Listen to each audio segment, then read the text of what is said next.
नमस्ते, मैं हूं डॉक्टर अरुण तिवारी, आर्थराइटिस, गठिया और ऑटोइम्यून रोगों का स्पेशलिस्ट।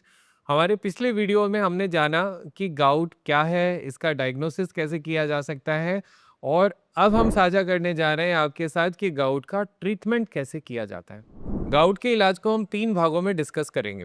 सबसे महत्वपूर्ण है कि जब एक्यूट अटैक हो तो हमें क्या करना है, फिर हमें यूरिक एसिड के लेवल को कम करने के लिए क्या करना है और लॉन्ग टर्म में कौन सी मेडिसिन और जीवन शैली में बदलाव हमारे लिए आवश्यक है। तो सबसे पहले बात करते हैं, जब गाउट का अटैक हुआ उस समय हमें क्या चिकित्सा देनी होती है। तो जब गाउट का अटैक है, डॉक्टर ने डायग्नोस किया कि आपको गाउट है, तो सबसे पहले हम आपको सूजन कम करने की दवाइयां देते हैं। इस समय में यूरिक एसिड कम करने की दवाइयां नहीं शुरू की जाती हैं। सूजन कम करने की दवाइयों में जैसे एनसिड, इटोरिकॉक्सिब, पेन रिलीफ के लिए इंडोमेथासिन या फिर आपको कॉल्चिसिन या कुछ स्टेरॉइड्स का उपयोग किया जाता है। ये दवाइयाँ मोस्टली 2 से 3 दिन में आपको पेन रिलीफ प्रोवाइड कर देती हैं।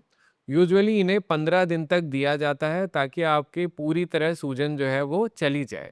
गाउट के अक्यूट अटैक को सेटल होने में 3 दिन का समय लग सकता है, तो थोड़ा हमें धैर्य रखना भी आवश्यक है कि थोड़ा समय लगता है अक्यूट अटैक को सेटल होने में। इसके बाद हम चर्चा करते हैं कि यूरिक एसिड को कम करने वाली लॉन्ग टर्म मेडिसिन कौन सी है। तो जैसा हमने डिस्कस किया कि जब एक्यूट अटैक है, तब हम इन मेडिसिन को न तो चालू करते हैं और न ही एकदम से बंद करते हैं। एक्यूट अटैक को सबसाइड हो जाने के बाद हम यूरिक एसिड को कम करने वाली मेडिसिन को शुरू करते हैं। तो इनमें कॉमन मेडिसिन हैं एलोप्यूरिनॉल और फेबुक्सोस्टैट। तो ये मेडिसिन 10 से 15 दिन के बाद आपको शुरू की जाती हैं। इनका टारगेट ये रहता है कि आपके शरीर में यूरिक एसिड का स्तर 6 से कम रहे और वो जिस डोज में अटेन हो जाता है हम उस डोज को चालू रखते हैं। आपके लिए कौन सी मेडिसिन ज़्यादा सूटेबल है, एरोपिरिनॉल या फेबुक्सोस्टैट, ये आपके ट्रीटिंग रोमेटोलॉजिस्ट आपके बैकग्राउंड को देखते हुए डिसाइड करते हैं। इसके अलावा भी कई सारी ऐसी मेडिसिन हैं जो यूरिक एसिड को यूरिन में पास करने में हेल्प करती हैं या उसको ब्रेक डाउन करती हैं। वो कॉम्प्लिकेटेड केसेस में यूज़ की जाती हैं। ये बहुत महत्वपूर्ण है कि अगर आपको एक से अधिक बार गाउट का एपिसोड हुआ है, तो ये यूरिक एसिड कम करने की मेडिसिन आपको 2 वर्ष से लाइफ लॉन्ग तक लेनी पड़ सकती है। टारगेट ये है कि आपका यूरिक एसिड का लेवल 6 से कम रहना चाहिए। इससे कम लेवल पे यूरिक एसिड जोड़ों में जमा नहीं होता है। गाउट एक ऐसा गठिया रोग है जिसमें डाइट का बहुत इंपॉर्टेंट रोल है।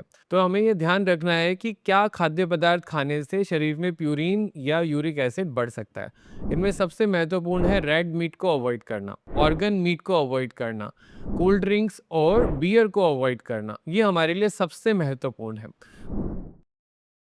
वो क्या चीज़ें हैं जिनकी डाइट में इंटेक बढ़ा लेने से यूरिक एसिड कम हो जाता है। ये बहुत महत्वपूर्ण है कि लो फैट डेयरी प्रोडक्ट जैसे स्किम मिल्क, बटर मिल्क, इनका उपयोग करने से आपके यूरिक एसिड का लेवल कम हो सकता है। डेली पानी की इंटेक बढ़ा लेने से भी यूरिक एसिड का लेवल कम हो सकता है। तो ये चीज़ें हमें अपनी डाइट में बढ़ानी चाहिए। डाइट के अलावा जीवन शैली में सबसे महत्वपूर्ण बदलाव है अपने हाइट के अनुसार सही वजन में आ जाना।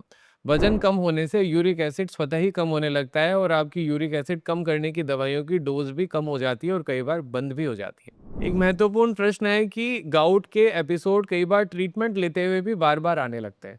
इनका सबसे प्रमुख कारण होता है कि मरीज जैसे ही अटैक खत्म होता है दवाइयां बंद कर देते हैं, या फिर वो अपने टारगेट यूरिक एसिड लेवल पर नहीं पहुंच पाते हैं जो कि 6 से कम होना है, या फिर वो रोमेटोलॉजिस्ट का फॉलोअप छोड़ देते हैं। रोमेटोलॉजिस्ट ने 1 महीने के लिए दवाई लिख के दी है, वो 6 महीने तक खा रहे हैं और उनको पता ही नहीं है कि उनका target uric acid level attain ही नहीं हो रहा है, या फिर उनका किडनी फंक्शन बिगड़ रहा है, या कोई ऐसी मेडिसिन है जो यूरिक एसिड के स्तर को अभी भी बढ़ाई जा रही है। गाउट एक लंबा चलने वाला गठिया रोग है जिसका इलाज रोमेटोलॉजिस्ट द्वारा किया जा सकता है। इसके इलाज में मेडिसिन, लाइफस्टाइल, डाइट, ये सभी बहुत महत्वपूर्ण है।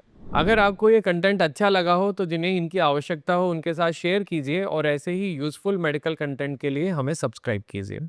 नमस्ते।